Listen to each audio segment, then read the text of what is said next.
ga mace ta roƙe ka kuɗi to totally ba ta son ka. In ta roƙe ka kuɗi. In dai za ta ce ban kaza. Yawwa duk wacce take son ka in za ta mutu da talauci ba ta roƙe ka ba. Amma in ka ji mace ta ce ban kaza to wallahi ta mai da kai inda kai gara 100 to kai. Ta mace idan za ka lura da ita ko ta aikata in dai kwakwalwarka tana ji a matsayinka na namiji za ka yi saurin gane. Ai hankalinku da namu ba ɗaya bane, ita mace abu ɗaya take karkata a kai. Sai ka gane ta ko son ka ne ba ta yi a cikin maza za ka gane, sai dai kai acting baka gane ba saboda kana da wani personal interest ɗinka. Amma dole za ka gane mace in tana yin ka ko ba ta yin ka. In ma ATM ɗin ne kai ma aka kowa sanin ATM ɗin. Duk macen da za ta ce ban kuɗi ko ba ni wani abu.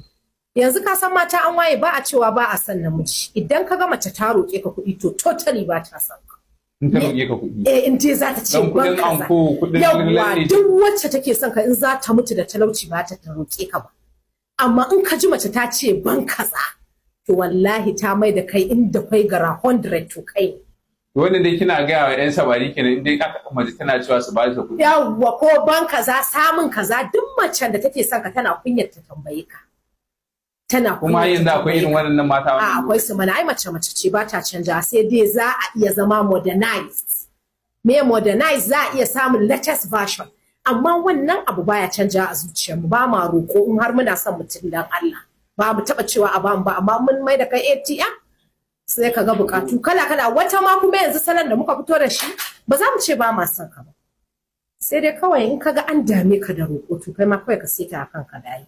Ba kya ganin wannan batu kamar zai iya sa wasu samari su fara guje wa 'yan matan su saboda suna roƙar su kuɗi kuma a da suna ganin cewar kamar babu su ma a wurin su.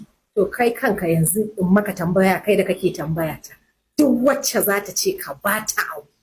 Kai ko a gidanku ne mahaifiya da ita ce ƙarshe ko ka fi so ka ji ka ce umma ungo sai ka fi jin daɗin ba da wannan abun amma yau ta ce wane zo gobe wane zo jibi tana kiran ka sai ka ce yanzu na san ta za ta in ba ta kuma ni ba na son haka na fi son ta banni in na natsu zan mata ma abin da ya fi haka ai ko wanda ya zama dolan ka in ya fiye cewa ka ba shi abu za ka ga cewar ka ɗan takura za ka ji a ranka ba ka ji daɗin wannan abu ba duk da dai dama ya zama dolan ka ba shi.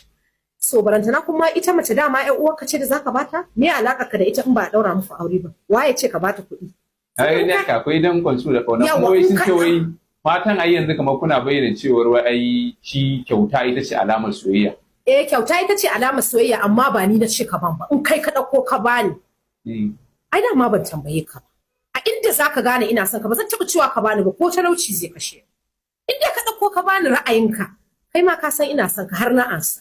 Ai akwai macen da wallahi ko duniya zaka bata da abin da ke cikin ta idan ba ta son ka ba za ta ansha abin ka wacce ta san kanta kenan ko duniya zaka bata da abin da ke cikin ta ba za ta ansa ba ya kamata ku ringa wa mata analysis kuma ku ringa wa kanku analysis kuna sanin me ya dace duk macen da ta ringa ka ga anko ka muku akwai matar da za ta faɗa da kai akan kuɗi so duk matar da ta faɗa da kai akan kuɗi kai ma ka san cewa To ai suna ganin cewar mata da dama kamar idan lokuta na anku suka zo baka yi musu anku ba kamar kai ma baka nemi su fita kunya kawayen shi ba. To yanzu alal misali bari in maka wannan tambaya ɗan jarida.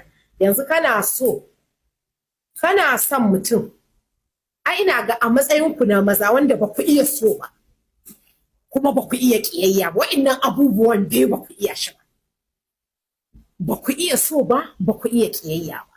Kuma na sha tambayar maza abokanan aiki na in ce dan Allah ina da tambaya wasu ƴan uwana ne maza in ce wai ku dan Allah dan annabi ku gaya min dalilin da isa kuke son mata fiye da ɗaya ko kuma kuke ƙara aure ya ce in gaya miki gaskiya na ce ya ce gaskiya kike so ko kuwa ra'ayi kike so na ce gaskiya nake so ya ce to gaskiya abin da ya sa muke kula-kulan mata a matsayinmu ko na matan aure ko na mazan aure ko kuma wa'inda ba mu aure ba abu biyu ne yake sa mu kula mata na ce menene ya ce jin daɗin auren da kuma rashin jin daɗin auren na ce to kar mu wahalar da kanmu kawai ku ce sai kun kula mata ya ce gaskiya ne kuma na gamsu da wannan abu na kuma ganshi a aikace. Menene sabonki ga su kansu mata da kuma samarin a wannan lokaci? A wannan lokaci ya kamata gaskiya kowane saurayi wa kanshi faɗa. Idan kana so ka burge mace to ba ina ga duk na wani namiji da ya san kanshi ba wata mace da ya kamata ka burge sama da mahaifiyarka da ƴan uwarka, su ne ba sa canjawa. Akwai wani abu da ake cewa irreversible reaction, akwai kuma reversible reaction. Yanzu ana misali kamar pure water ne, zai iya idan ka sa pure water a fridge, idan ka fito da shi ya kankara ba zai dawo pure water ba? Tambayar da nake ma. Zai dawo. Idan kuma ka saka ice a wuta ya ƙone, zai dawo yanda yake? Ya zama tuka. To haka 'yan mata, they are irreversible reaction. Idan ka riga ka shiga kogan macen da ba ta son ka, idan ka kashe mata kuɗi tamkar ice ne ka sa shi a wuta. Ita kuwa mahaifiyarka da 'yan uwarka, idan ka kashe mata kuɗi tamkar pure wata ne ka sa shi a fridge, ka kuma ciro shi a fridge, zai daɗa dawo maka da abin da ka aji.